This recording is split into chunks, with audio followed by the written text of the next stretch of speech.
Welcome back. If you haven't seen the Innovation Project video yet, or the Welcome to FLL video, start there.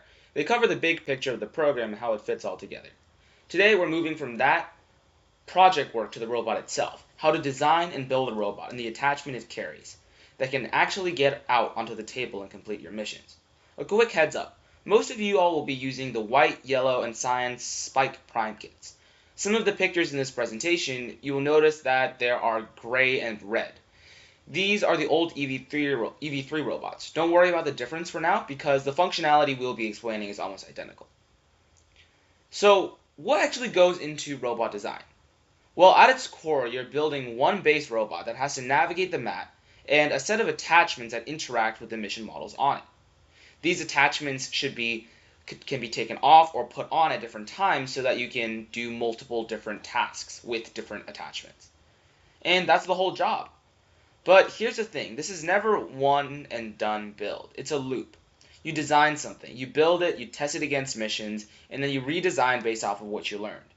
Every single decision you make, your wheels, your motors, how you build your structure, changes your robot's speed, its accuracy, and how reliable it is. And remember, the exact same robot has to run every mission in your match, so consistency matters just as much as raw capability. So let's take a step back and take a look at the formula we use for robot design. There are 5 main pieces. Plan and document your base robot.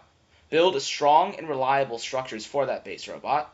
Choose your movement system. Add sensors and gears. And finally, design and attach your attachments.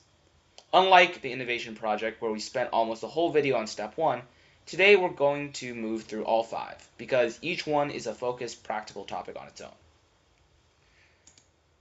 Before you touch a single brick, a single brain, the Spike Prime brain, which it runs every single piece of code for your robot, get your team talking. Do you want a robot that's wide or narrow, tall or short? What wheels are you using? And how are your motors and your hub going to be orientated? These decisions shape everything that comes after. And just like your base design itself, this is iterative.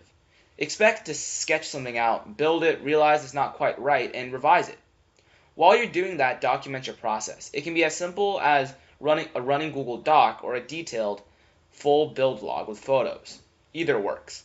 This documentation becomes real evidence later of how your team actually thinks and works during judging sessions.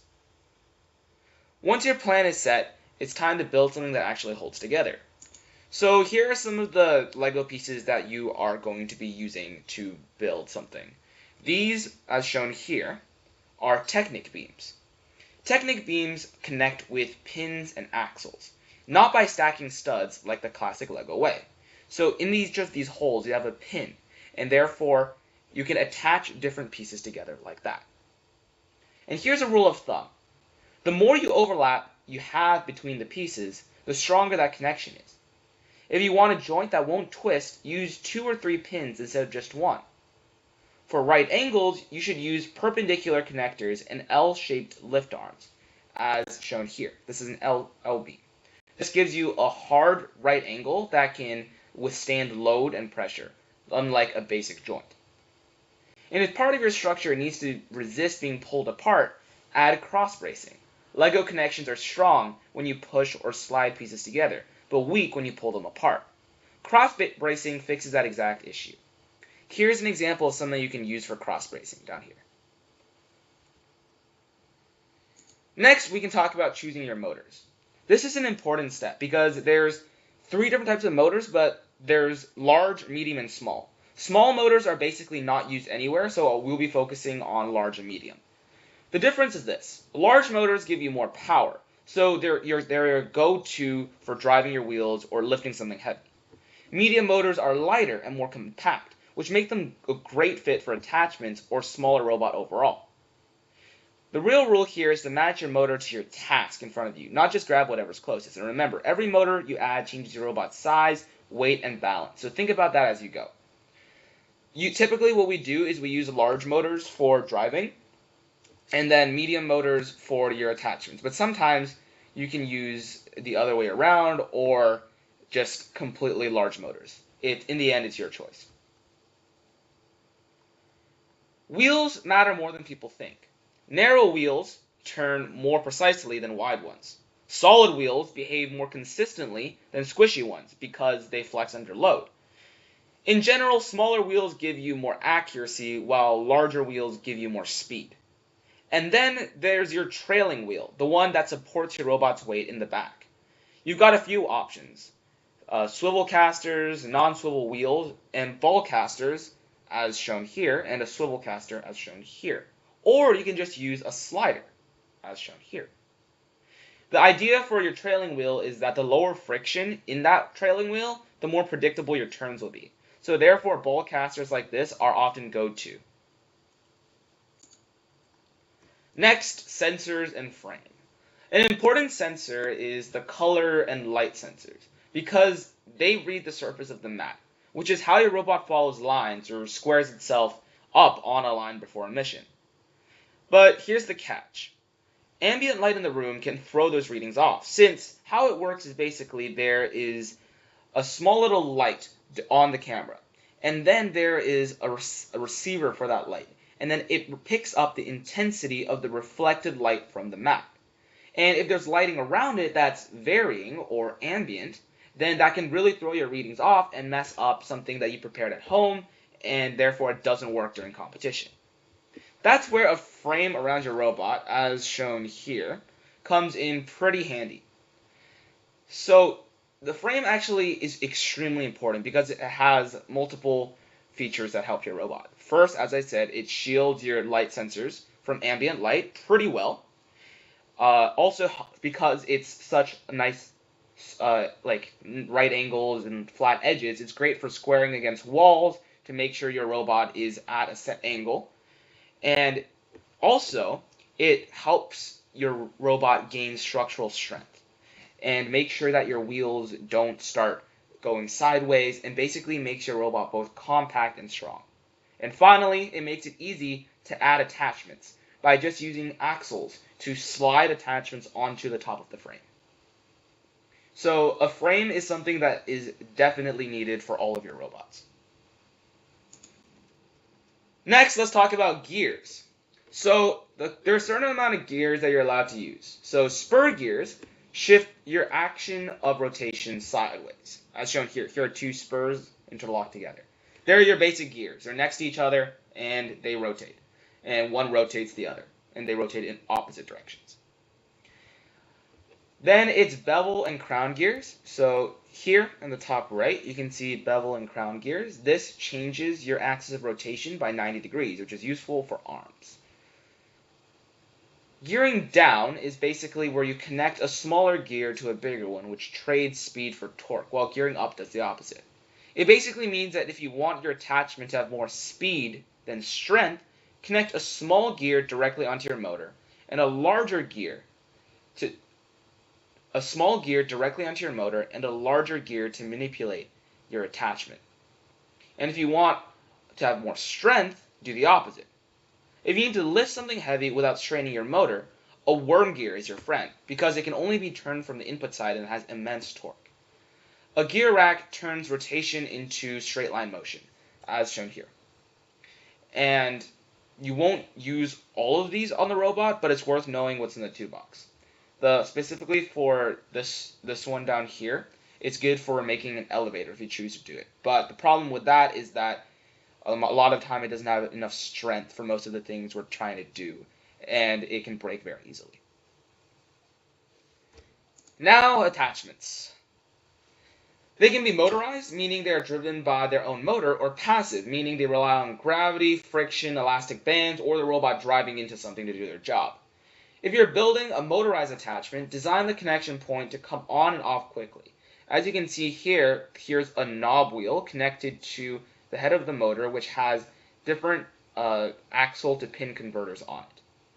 So this means that you can easily take it on and off and attach these attachments quickly. This is important because you want to have your transition periods during a 2-minute and 30-second period as small as possible. So because during the match you can have many different runs, correct? Like 4 different runs where your robot drives out of your home area and goes and tries to do its missions, and it comes back. The home area is the only place where you can actually touch and adjust your robot. So after it comes back, you're going to need to put on and take off your attachments quickly. And that's why making these easily attachable attachments is extremely important. And where you can, try to design one attachment that handles more than one mission as well, because then you don't have to worry about swapping parts and there's less that can go wrong. Finally, whatever you build, keep the battery or charging port accessible so you can always charge your robot. This is like a common mistake and is extremely important because it becomes a real pain later on. Next, I'm going to show you a video. It's going to show both passive and motorized attachments.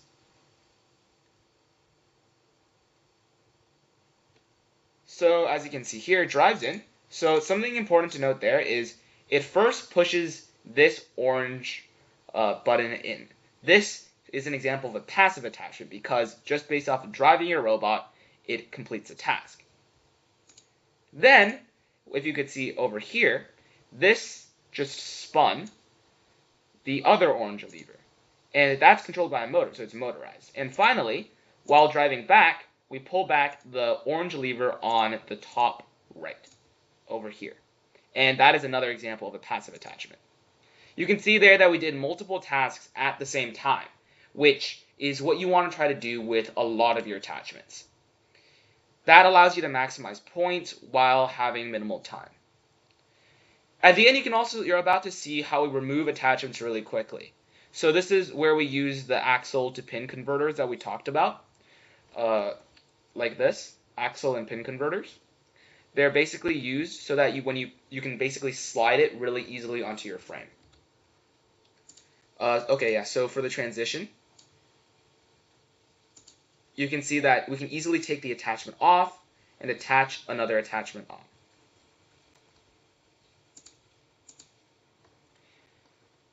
Lastly, I have a few practical tips before we wrap up. First, balance your robot's weight, especially over your drive wheels, and keep your center of gravity low, so it makes everything more stable. On one of the first teams that I was on, we designed a robot that was pretty tall, and a lot of its weight wasn't completely centered, and that caused our robot to tip over and fall at one of our competitions. So to avoid that, you want to try to make its center of gravity low and balanced over your drive wheels. Next, every second your team spends swapping attachments during a match is a second off the clock. So number one, design for quick changes at the start. And finally, know what's legal before you build anything. Infrared sensors and beacons, remote control, sound sensors, and any non-LEGO sensors or pieces, modified parts, and non-Mindstorm motors are all off the table. The sensors you are allowed to use are touch or force, color, distance, or ultrasonic, and gyro. And the gyro is built into the Spike Prime hub. And they all have to be genuine LEGO parts. That's an important part. Even elastic bands have to be the LEGO elastic bands. And they can't just be some random elastic band you find at home. And there you go. That's robot design. Next time in the series, we'll move on to programming your robot, how to make it actually run your missions. After that, we'll cover growing your team's core values, and it wraps up our FLL introduction series. That's it for today. Go plan your robot base, build it strong, and don't be afraid to redesign it more than once. That's the process working the way it's supposed to. I'll see you in the next video.